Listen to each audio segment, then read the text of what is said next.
جو 10 دن اب شروع ہونے والے ہیں، ذوالحجہ کا پہلا عشرہ، یہ دنیا کے سارے دنوں میں سب سے افضل ہے۔ حدیثوں میں اعظم ایام الدنیا، جو ایام دنیا ہیں سال کے 360 دن، ان سب میں سب سے بڑے دن یہ ذوالحجہ کا عشرہ ہے جو اب شروع ہوا چاہتا ہے۔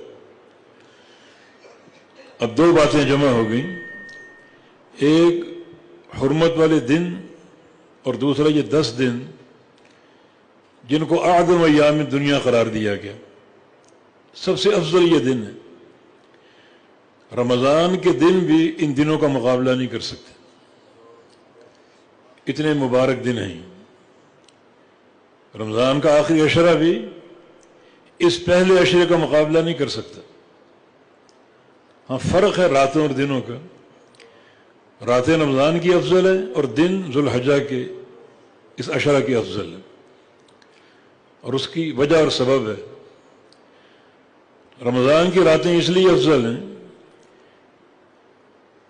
کہ ان میں سے ایک رات میں قرآن نازل ہوا تھا، نزول قرآن، یہ نزول قرآن کا عشرہ ہے، اور اللہ نے نزول قرآن کی برکت اور عظمت کی بنا پر اس عشرے کو، اس عشرے کی راتوں کو سب سے مبارک اور افضل قرار دے دیا۔ اور جو عشر ذی الحج ہے، ذو الحج کا پہلا عشرہ، اس عشرے میں بڑی عبادات جمع ہو گئیں، سب سے بڑھ کر یوم عرفہ، اللہ تعالیٰ کی رحمت اور برکت کہ اللہ تعالیٰ نے اس دن کی برکت سے کسی کو محروم نہیں رکھا۔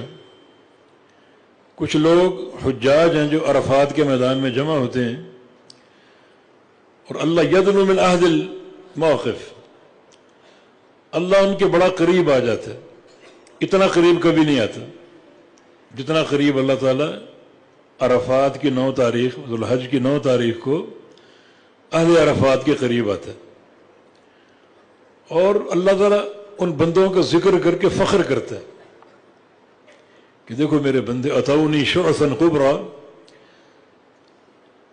جاؤنی من کل فج عمیق، دور دراز کے علاقوں سے آئے ہیں اور ان کے قدم گرد و غبار سے اٹے پڑے ہیں، اور بالوں میں بھی مٹی اور گرد و غبار جمع ہوا ہے، ان کو ہوش نہیں اپنی۔ ما اراد ہؤلاء، کیا چاہتے ہیں؟